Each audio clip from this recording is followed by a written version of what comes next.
کامران مرتضیٰ صاحب یہ فرمائیے گا کہ اس وقت جو عدلیہ کی پوزیشن ہے جو کہ اس نے لارجلی مختلف ہائی کورٹس نے لی ہے، سپریم کورٹ میں بڑی حد تک اس کی ترجمانی ہو رہی ہے یا اس کو سپورٹ حاصل ہے، یہ کیا جائز، یہ پروفیشنل، یہ عدلیہ کی آزادی کی پوزیشن ہے، یا یہ کہ یہ کوئی سیاسی معاملہ ہے، یا یہ کہ جیسے کہ مالک صاحب نے بھی کہا کہ عدلیہ تقسیم ہے تو اس تقسیم کے نتیجے میں یہ چیزیں سامنے آ رہی ہیں، یا یہ کہ اس کی اصولی بنیاد ہے، اس کی ایک قانونی بنیاد ہے، اس کی ایک آئینی بنیاد ہے، یا عدلیہ کی آزادی کی یہ پوزیشن ہے؟ جو بھی اس وقت عدلیہ کی جو یہ ہائی کورٹس پوزیشن لے رہی ہیں، سپریم کورٹ کی پوزیشن لے رہی ہیں، اس میں آپ کو کہیں شک نظر آ رہا ہے؟ دیکھیے، ہم پوری قوم جو ہے وہ تقسیم ہے، وہ ہم اصولی بنیاد پہ تقسیم نہیں ہوتے عام طور پہ، ہم اور معاملات میں تقسیم ہوتے ہیں۔ میں صرف وہ سچ بولوں گا جس سچ سے مجھے یا جس جگہ پہ میں کھڑا ہوں اس طرف فائدہ ہو۔ اسی طرح سے تقریباً ہم میں سے 99% لوگ اسی طرح چاہتے ہیں یا اسی طرح سے کرتے ہیں۔ ہمارا سچ وہ ہوتا ہے جو ہمارے مفاد میں ہوتا ہے، یا ہم کو فیصلہ بھی وہ اچھا لگتا ہے جو ہمارے مفاد میں ہوتا ہے۔ اس کے علاوہ جتنا مرضی اچھا فیصلہ ہو وہ ہمیں اچھا نہیں لگتا۔ عدلیہ میں بھی بعض ایسے مسائل ہیں کہ گرے ایریاز ہیں۔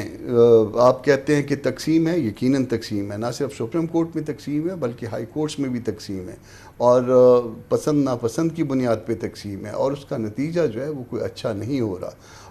یہ جو اب عمر بڑھانے کا جو وہ شوشہ چھوڑا گیا تھا، یہ پہلی دفعہ نہیں تھا چیف جسٹس صاحب کی، یہ اس سے پہلے بھی اس طرح کے شوشے چھوڑے گئے، اور اس طرح سے اس کے اگینسٹ مفادات لینے کی ویسے عمر بڑھانے کی ذمہ داری تو اللہ تعالیٰ کی ہے، وہ اللہ تعالیٰ عمر بڑھائیں تو بڑھائیں، ویسے تو انسان کی تو نہیں ہے۔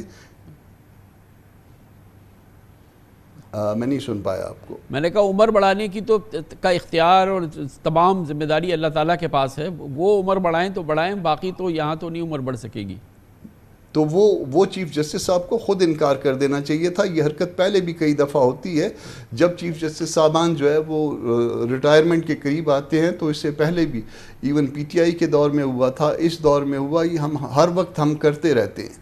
یہ ایک طرح سے آپ اس کو کہہ سکتے ہیں کہ ہم لالچ دیتے ہیں، اور نتیجہ پھر اس کے آپ کے سامنے آ جاتا ہے کہ پھر کیا ہوتا ہے، تو پھر ہم مزید تقسیم ہو جاتے ہیں۔ تو تقسیم در تقسیم جو ہے یہ معاملہ ہمارے درمیان چل رہا ہے۔ نہ عدلیہ کے اندر سب کچھ اچھا ہے، نہ اسٹیبلشمنٹ کے درمیان سب کچھ اچھا ہے، اور نہ ہی پارلیمان کے درمیان سب کچھ اچھا ہے۔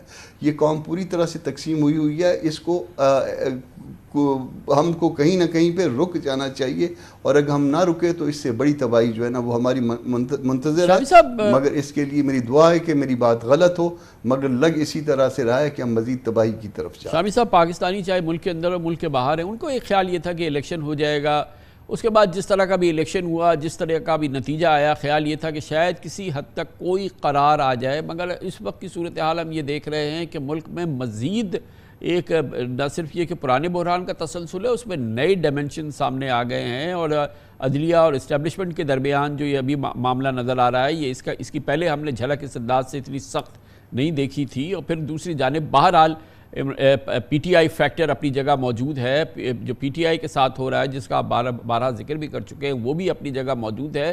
ملک میں قرار کی کیفیت کہیں نہیں ہے، ملک میں جو معاشی بہتری کی ضرورت ہے اور بہت تیزی سے ضرورت ہے، وہ ہمیں کہیں نظر نہیں آ رہی۔ یہ ایک بار پھر پشمردگی جو ہے اس کا غلبہ نظر آ رہا ہے۔ دیکھیں خان صاحب، اس وقت یہ کوئی ادارہ بھی ہمارا جو ہے نا وہ پوری طاقت سے نہیں کھڑا ہے۔ ہماری پارلیمنٹ، ہماری عدلیہ، ہماری اسٹیبلشمنٹ یہ کمزور ہیں، اخلاقی طور پر کمزور ہیں، اور ان کا ماضی جو ہے وہ ان کو ہانٹ کر رہا ہے۔ مگر عدلیہ جو ہے اس وقت، میں جب قاضی فائز عیسیٰ صاحب کے آنے کے بعد اس نے ایک انسٹیٹیوشنلائز کیا ہے اپنے آپ کو، اور جو تفریق تھی اس کو کم کرنے کی اور ختم کرنے کی کوشش کی ہے۔ لیکن پارلیمنٹ جو ہے اس میں اپوزیشن اور حکومت کے درمیان شدید تقسیم موجود ہے۔ عمران خان صاحب اس بات کو ماننے کو تیار نہیں ہے کہ وہ حکومت کے ساتھ بات کر کے پارلیمنٹ کو معتبر بنائیں، اور ہماری اسٹیبلشمنٹ آپ دیکھیے دن رات ہمیں شکایات پیدا ہو رہی ہیں۔ ہر جو کام ہوتا ہے وہ اس طرف. اب ایک ڈاکٹر یاسمین راشد جو ہیں کہ ایک بوڑھی خاتون ہے, کینسر سروائیور ہے, اور ہسپتال میں ایڑیاں رگڑ رہی ہے, نہ عدلیہ اس کی بات سنتی ہے نہ انتظامیہ اس کی بات سنتی ہے, اس کی رہائی تو ہوتی نہیں ہے. آزاد کشمیر کا سابق وزیر اعظم سردار تنویر الیاس, اس پر الزام یہ ہے کہ اس نے ڈپلومیٹک پاسپورٹ استعمال کر لیا ہے, وہ جیل میں ہے. اور ایک شاعر جو ہے اس نے 2 شعر پڑھ دیے ہیں, وہ گم ہو چکا ہے. تو میں اور جو میں کہانیاں سنتا ہوں جو جیل میں جاتے ہیں, جو ان پر بیت رہی ہے, جو ان کو پکڑا جاتا ہے, پھر ان کی تذلیل کی جاتی ہے, تو یہ کہاں کی باتیں میں آپ کو بیان کروں. اب حد ہونا چاہیے. مالک صاحب یہ بتائیے کہ اس کا کوئی آپ نے بتایا کہ اس کا ایک جو ڈائر کانسیکوینس وہ تو آپ نے کہا کہ ڈیموکریسی کے لیے بڑا خطرناک ہو سکتا ہے, مگر اس کا کوئی وائبل سلوشن نکل سکتا ہے اور کیسے؟ میں نے وہی بات پہلے بھی کی تھی کامران کہ یہ سلوشن نکل سکتا ہے کہ آرمی چیف ہوں, چیف جسٹس ہوں, ان کی میٹنگ ہو, یہ بیٹھ کے کچھ چیزیں جو, اور چیف جسٹس اگر آپ کے ہائی کورٹس کے ہیں, یہ ایک انفارمل میٹنگ بھی ہو سکتی ہے, بیکاز شکایات انٹیل کے بارے میں جاتی ہیں. اگر وہ ایک ایشورنس دیتے ہیں اور وہ کہتے ہیں انٹرنل انکوائریز کو لانچ کرتے ہیں تو ٹیمپریچرز نیچے آ جائیں گے. ابھی تو ٹیمپریچرز نیچے لانے کی بات چل رہی ہے, ابھی تو کلیئر ڈویژن ہوگی بھی ہے, کوئی ہٹنے پہ تیار نہیں ہے, ہر ایک کو فیس سیونگ بھی چاہیے. آئی تھنک کہ اس وقت چیف جسٹس اور آرمی چیف اگر ان کا, اور بھلے اسلام آباد یا chief justice of the high court بھی ہوں, ان کا کسی لیول پہ انٹریکشن ہونا ضروری ہے. اور اس میں نہ گورنمنٹ انوالو ہو نہ پارلیمان انوالو ہو, بیکاز پھر وہ دوسرے ایشوز بن جاتے ہیں. مجھے پتا ہے بہت سے لوگ کرٹیسائز کریں گے کہ یہ کیسے ہو سکتا ہے, اس کی آئین میں کیا جگہ ہے. تو جو اس وقت ہو رہا ہے کیا وہ آئین میں ہو رہا ہے؟ کامران مرتضیٰ صاحب یہ فرمائیے گا کہ کیا یہ مسئلے کا حل ہے کہ جو ججز کی شکایات ہیں, اسلام آباد ہائی کورٹ کے ججز کی شکایات ہیں, دوسری ہائی کورٹ کے ججز کی شکایات ہیں جس کو ایمپلیفائی کر رہی ہے سپریم کورٹ کی بھی ججز کی ایک بڑی تعداد, کہ وہ ان کو ایڈریس کیے بغیر, ان کا حل کا ڈھونڈے بغیر یہ مسئلہ ریزالو ہو جائے, یا یہ ممکن ہے؟ دیکھیے, یا تو دستور ہوتا ہے یا دستور نہیں ہوتا. دستور میں جو کچھ لکھا ہے, ایک تو طریقہ کار یہ ہے کہ اس طریقہ کار کے مطابق ان شکایت کو جو ہے وہ ایڈریس کر لیا جائے. ایک طریقہ کار یہ ہے. اگر آپ سمجھتے ہیں کہ یہ طریقہ مناسب نہیں ہے تو دستور کی جو متعلقہ پروویژنز ہیں ان کو بدلی کر دیجئے, امینڈمنٹس لے آئیے. اس کا جو بھی طریقہ کار وضع ہوگا, اگر فرض کر لیجئے اس میں کوئی مناسب جو ہے نا وہ اس کا کوئی طریقہ کار نہیں ہے تو اس کو ٹھیک کر لیا جائے, مزید ٹھیک کر لیا جائے.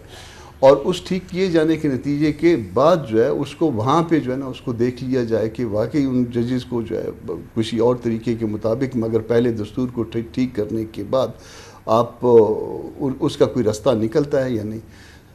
ہم معاملات کی کسی بہتر حل کی طرف صرف اس وقت پہنچیں گے جب ہم دستور کا دل سے احترام کریں گے. مالک صاحب اب کہہ رہے تھے, مجھے احترام ہے ان کا بہت, ان کی بات کا بھی احترام ہے, وہ کہہ رہے تھے کہ جی آرمی چیف کی اور چیف جسٹس کی ملاقات, آپ دونوں کے مائنڈ سیٹ سے اچھی طرح واقف ہیں. کیا یہ ملاقات کوئی نتیجہ دے گی یا مزید مسائل کو جنم دے گی, یہ شاید اس کے اوپر بھی سوچے جانے کی ضرورت ہے. یہ بات تو الگ سے ہے کہ یہ دستور سے ماورا ہوگی. بہت بہت شکریہ جناب کامران مرتضیٰ کا آخری جملہ بحران کی سنگینی کا اظہار کرتا ہے, جہاں وہ کہتے ہیں کہ کیا, جب انہوں نے سوال پوچھا کہ کیا چیف آف آرمی اسٹاف اور چیف جسٹس آف پاکستان کی ملاقات مسئلے کا حل فراہم کرے گی یا اس کو مزید خراب کر دے گی, اور یہ بہت اہم سوال ہے جو کہ ابھی آپ نے سنا, اور یہ ہے وہ بحران جس کی ہم گفتگو کر رہے تھے. کمرشل بریک, اس کے بعد معیشت کی بات کرتے ہیں. پہلے کے مقابلے میں حالات میں بہتری ہے, معاشی صورتحال, معاشی اقدامات جو کیے جا رہے ہیں بہتری کے, ان کو سراہا بھی جا رہا ہے, اس کا فائدہ بھی ہو رہا ہے, اور آئی ایم ایف خاص طور پہ ان پر اپنے اعتماد کا اظہار کر رہا ہے, جس کے نتیجے میں پاکستان کے اسٹاک مارکیٹ میں تیزی کا عمل برقرار ہے, بلکہ ریکارڈ تیزی ہے جو کہ دیکھنے میں آ رہی ہے. اس پہ بات کرتے ہیں چھوٹے سے وقفے کے بعد. Welcome back. پاکستان کی مخدوز معیشت کے لیے قدر اطمینان بخش خبریں ہیں. ایک طرف آئی ایم ایف نے نئے قرض پروگرام کے لیے حکومت کے مثبت مذاکرات کی تصدیق کی ہے اور دوسری جانب پاکستان اسٹاک ایکسچینج کا سفر مسلسل بلندی کی جانب گامزن ہے۔ آج تاریخ میں پہلی مرتبہ اسٹاک مارکیٹ 76,000 پوائنٹ کی سطح بھی عبور کر گئی۔ اسٹیٹ بینک کے مطابق روشن ڈیجیٹل اکاؤنٹ کا مجموعی حجم اب $8 ارب سے تجاوز کر چکا ہے۔ حکومت اور IMF کے درمیان مذاکرات تقریباً 2 ہفتے جاری رہے، جس کے بعد آج IMF کے اعلامیے میں کہا گیا کہ اسٹاف لیول ایگریمنٹ سے متعلق پاکستانی حکام سے مذاکرات میں بہت اہم پیش رفت ہوئی ہے۔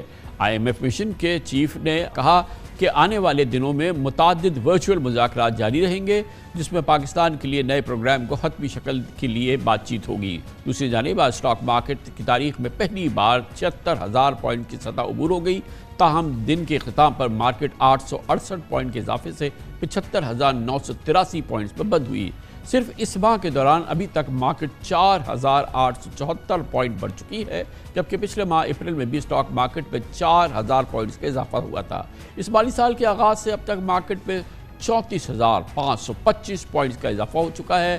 خوشائن بات یہ بھی ہے کہ 7 سال بعد پاکستان سٹاکس کے شیئرز کی مجموعی مالیت تقریباً 10,000 ارب سے تجاوز کر چکی ہے۔ اس مالی سال کے دوران عالمی انویسٹرز نے پاکستان سٹاک ایکسچینج میں تقریباً 13 کروڑ 16 لاکھ ڈالر مالیت کے شیئر خریدے۔ پاکستان کی معاشی اقدامات پر، بہتری کے اقدامات پر IMF کا اعتماد اور اس کے نتیجے میں ایک بار پھر آج پاکستان کے اسٹاک مارکیٹ میں زبردست تیزی، اس پر اپنی رائے کا اظہار کیا محمد سہیل نے، جو چیف ایگزیکٹو آفیسر ہے ٹاپ لائن سیکیورٹیز کے۔ بہت ہی دلچسپ تجزیہ آپ نے محمد سہیل سے سنا۔ اس کے ساتھ ہی ہمارے آج کے پروگرام کا اختتام ہوتا ہے۔ سیٹرڈے سنڈے کی ہفتہ وار تعطیل، پیر کو انشاءاللہ آپ سے پھر ملاقات ہوگی۔ پیر تک کے لیے کامران خان کو اجازت۔ اللہ حافظ ناصر۔